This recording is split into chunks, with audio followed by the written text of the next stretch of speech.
এই জন্য আমি উৎফুল্ল।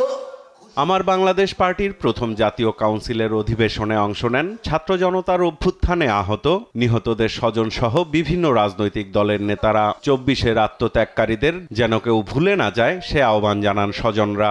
আপনারা প্রত্যেক শহীদ পরিবারদেরকে মনে রাখবেন, শহীদদেরকে ভুলে যাবেন না।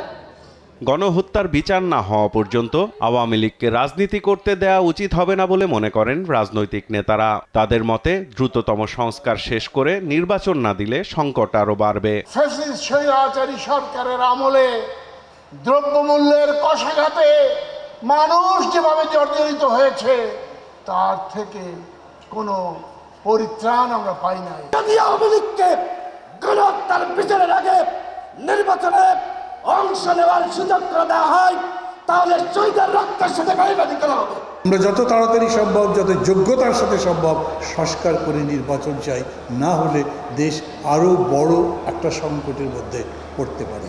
বিএনপি মহাসচিব মির্জা ফখরুল ইসলাম আলমগীর বলেন, দেশকে নতুন করে গড়ার যে সুযোগ এসেছে তা কাজে লাগাতে হঠকারিতায় না গিয়ে ঐক্যবদ্ধ থাকতে হবে।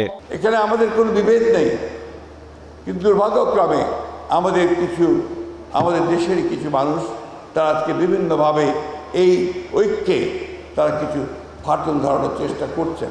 আমি জানি সেই চেষ্টা সফল হবে না। বাংলাদেশকে নতুন করে নির্মাণ করবার যে স্বপ্ন আমরা দেখছি, সেই স্বপ্নকে বাস্তবায়িত করতে হলে আমাদের কিন্তু একটু ধৈর্য